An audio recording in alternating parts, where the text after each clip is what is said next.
morning, students of class 7. Today, I welcome to you for learn a new chapter of geography, which is the chapter number 4, which named as air.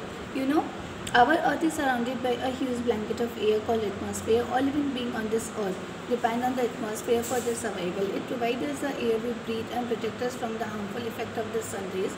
Without this blanket of protection, we would be backed alive by the heat of the sun during the day and get frozen during night. So this mass of air that has made the temperature on the earth livable. अगर students हम बात करते हैं कि what is air, कि our earth is surrounded by huge blankets. Student, we are living on earth and earth is our homeland, home planet.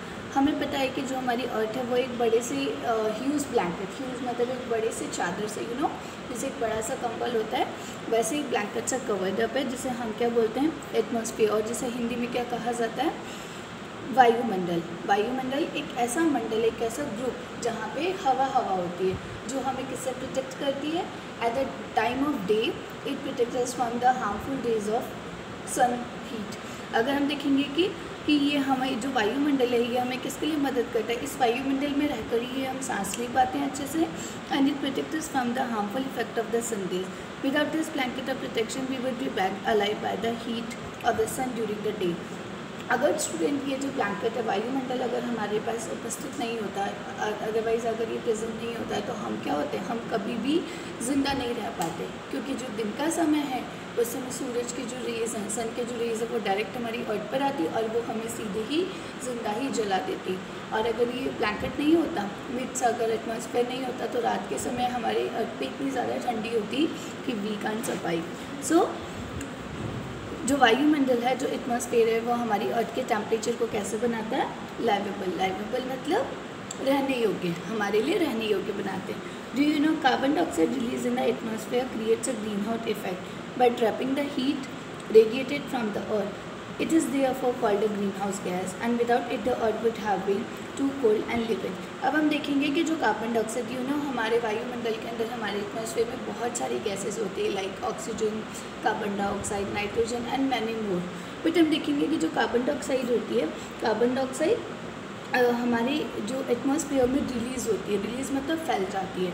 जब carbon dioxide हमारे atmosphere में रिलीज़ होती है तो ये क्या करती है, हमारी जो अर्थ पे आने वाली जो गर्मी है, जो सन की जो हीट है उसे रोकती है, वो हमारी अर्थ को, मतलब हमारी अर्थ को प्रोटेक्ट करती है। हमारी अर्थ पे जो वायुमंडल है उसमें फैल जाती है और उसके बाद जो सन की हीट रेज होती है उसे कंट्रोल करती है, और इससे क्या होता है, पृथ्वी को रोककर ग्रीन हाउस इफेक्ट क्रिएट करती है, और इस वजह से इसे क्या कहा जाता है, ग्रीन हाउस गैस भी कहते हैं। What is another name of carbon dioxide gas, green house gas. Without green house gas, without it earth would have been too cold to live in. और अगर हमारे पे और इसके अभाव में अगर हमारी अर्थ पे ये ग्रीन हाउस गैस नहीं होती तो हमारी धरती पे, हमारी अर्थ पे इतनी ज़्यादा ठंडी हो जाती कि इस समय हमारे लिए रहना भी मुश्किल होता। So however when it's level in the atmosphere increases due to the factory smoke or car fumes, the heat retained increase the temperature of the earth. This is called a global warming. अब हम देखेंगे कि what is a global warming की जब हम बात करेंगे, लेकिन तब जब धीरे धीरे, किंतु जो कारखाने और जो कार होते हैं, जो फैक्ट्रीज होते हैं, फैक्ट्रीज मतलब कारखाने जहाँ पे प्रोडक्शन किया जाता है गुड्स का, एंड कार फ्यूम्स का मतलब क्या होता है, जो धुआं, कारों से निकलने वाला जो धुआं होता है, वी नो कि that is very harmful for us. ये जो फैक्ट्री स्मोक होता है और कार का जो फ्यूम्स होता है, ये हमारे जो वायुमंडल में एटमॉस्फेयर में एक इंक्रीज करता है, हॉटनेस क्रिएट कर देता है। उनसे निकले हुए धुएँ के कारण बहुत ज़्यादा गर्मी हो जाती है। तो हमारी जो बहुत ज़्यादा गर्मी हो जाती है, कि जब बहुत ज़्यादा पोल्यूशन होता है व्हीकल से, कारखानों से निकलने वाला जो फ्यूम्स है, उन सब से क्या होती है, जब टेम्परेचर इंक्रीज़ हो जाता है तो उस टेम्परेचर को क्या कहा जाता है, ग्लोबल वार्मिंग कहा जाता है। व्हाट वी से this, global warming.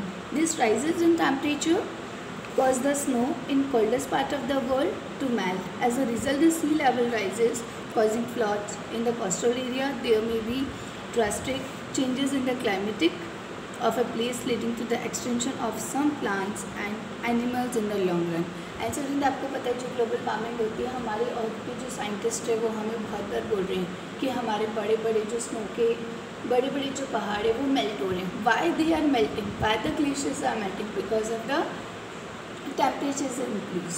Global warming की वजह से हमारी धरती का टेम्परेचर बहुत ज़्यादा हो गया है और इस वजह से जो हमारे ग्लेशियर्स हैं जो सालों से नहीं कभी मेल्ट हुए वो धीरे धीरे मेल्ट हो रहे हैं और उसके अलावा पिघल गए और जो ठंडी एरियाज़ है वहाँ पे जमी बर्फ़ पिघल जाती है और जब बर्फ़ का जो पानी है यू नो व्हाट जो मेल्टेड वाटर है जब वो वापस इससे क्या होता है कि जो समुद्र है हमारे सीज़ हैं उनका जो वाटर लेवल है वो कैसा हो जाता है इंक्रीज़ हो जाता है। इस वजह से उनके अंदर फ्लड आ जाती है बाढ़ आ जाती है और इस वजह से और उसके अलावा बहुत सारे पौधे हैं पशु हैं जानवर है वो सब भी इसके कारण मर जाते हैं because they are affected by the floods. Okay so now we understand the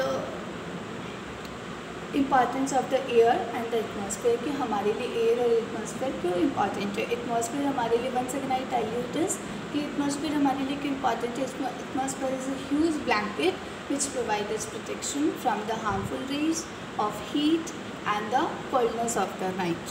Okay, now I tell you about the composition of the atmosphere. Composition का मतलब क्या होता है कि जो वायुमंडल होता है इसमें क्या क्या चीज़ें होती हैं क्या क्या संगठन होता है। Do you know that the air we take in while breathing in actually is a mixture of many gases. Nitrogen and oxygen are two rich gases which make up the bulk of the atmosphere. जैसा कि बच्चों आपने लोगों ने पिछले classes में पढ़ा होगा in your science book in your previous classes you have learn already कि एटमॉस्फेयर जो होता है उसमें बहुत सारे टाइप की गैसेज होती हैं लेकिन सबसे ज़्यादा जो कंपोजिशन होता है वो 2 गैसेज का होता है। Which 2 gases which is are the जो अबंडेंस होती है एयर की वो कौन सी 2 गैसेज होती हैं एयर के अंदर नाइट्रोजन एंड ऑक्सीजन और उसके अलावा कुछ परसेंटाइल होता है जो कि डिफरेंट गैसेज होती है। Now I tell you carbon dioxide helium ozone argon and hydrogen are found in lesser quantity और उसके अलावा जो कुछ गैसेस होती हैं जो कि कुछ ही क्वांटिटी में होती है लाइक ओजोन है आर्गन है हाइड्रोजन है। Apart from these gases tiny dust particles are also present in the air और इसके अलावा इन सब गैसेस के अलावा जो छोटे छोटे जो धूल के कण होते हैं you know particles of dust मतलब मिट्टी के जो छोटे छोटे कण होते हैं वो भी हमारे एटमॉस्फेयर में प्रेजेंट होते हैं। The pie chart gives you know this is a diagram of a composition of the atmosphere कि हमारा जो एटमॉस्फेयर है इट्स अ सर्कल। आप लोग भी इसे देखेंगे अच्छे से यू अंडरस्टैंड इट। आप देखेंगे इट्स अ कंपोजिशन की मान लीजिए हमारे ये पूरे का पूरे के एटमॉस्फेयर हम देखेंगे कि जो सबसे ज़्यादा जो पार्ट है वो कौन सी गैस का है नाइट्रोजन। ओके सो देखिए जो नाइट्रोजन है वो सबसे ज़्यादा पाई जाने वाली गैस है। How much percentage of it is 78%। तो हम बोल सकते हैं कि अगर मैं आपसे पूछूं कि सबसे ज़्यादा अबंडेंस कौन सी गैस है तो you have speak very well nitrogen and what is the percentage of it is 78%.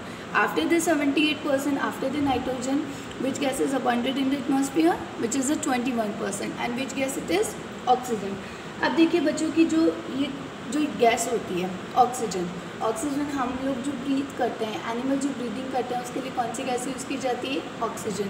कि नाइट्रोजन के बाद दूसरे नंबर पे या दूसरी सबसे ज़्यादा जो गैस हमारे एटमॉस्फेयर में है वो कौन सी है ऑक्सीजन और इसका कितना प्रतिशत होता है 21%। अब मैं आपको बताऊंगी कि नाइट्रोजन हमारे लिए कैसे इंपॉर्टेंट है।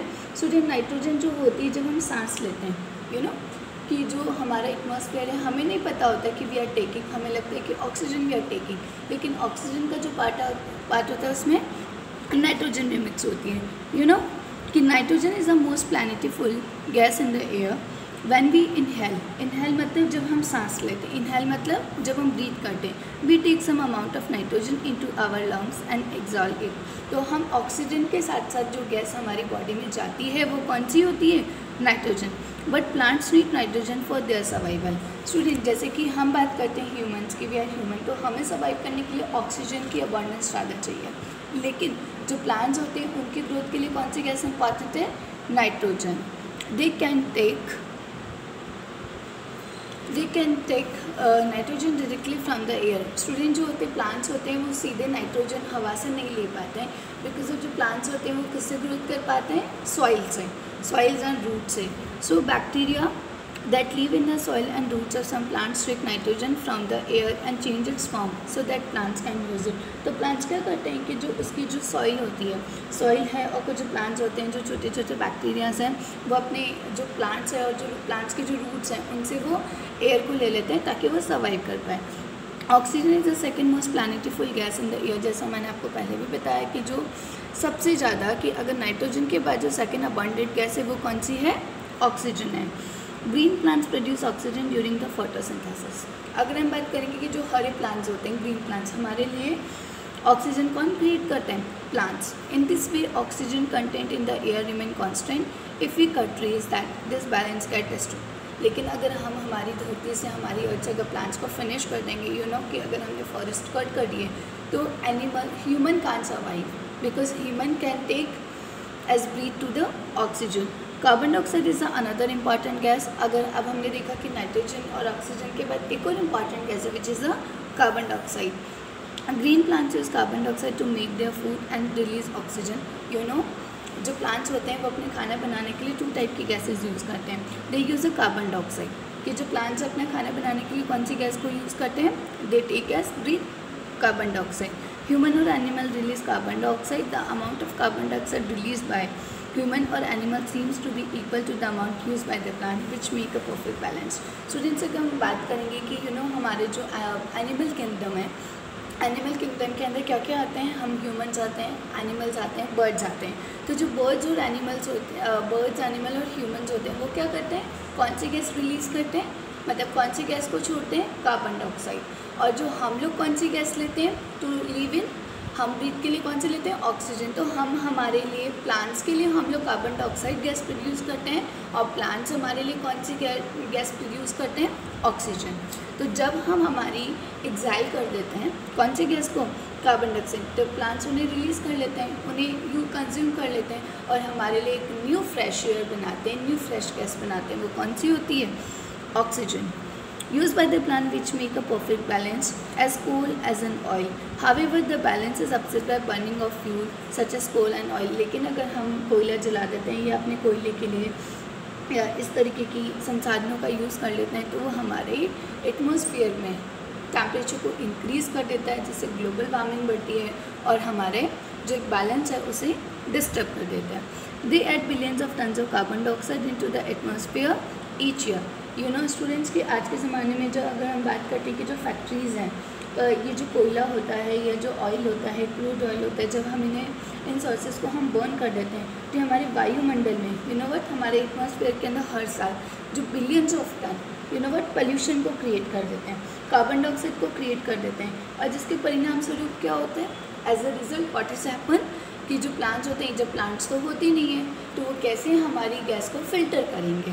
सो इस तरीके से that is affecting the earth's weather and climate. और इस वजह से हमारी जो अर्थ का जो वेदर है, वेदर मतलब मौसम, एंड क्लाइमेट मतलब जो जलवायु है, उसे अफेक्ट कर देते हैं। सो स्टूडेंट, अगर हम लोग प्लांट्स को कट करते हैं तो उसके बदले में हमें न्यू प्लांट्स ग्रो करने चाहिए, बिकॉज प्लांट्स जो होते हैं which are very important and the plant can keep the air clean. So it is very important.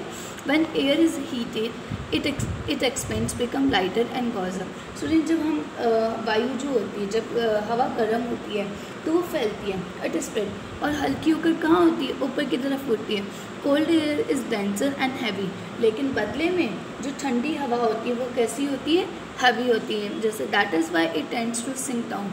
When hot air rises, cold air from surrounding area rushes air up to fill in the gap. That is how air circulation take place. So student, in the next video we have learned about more topics of this chapter. Thank you all.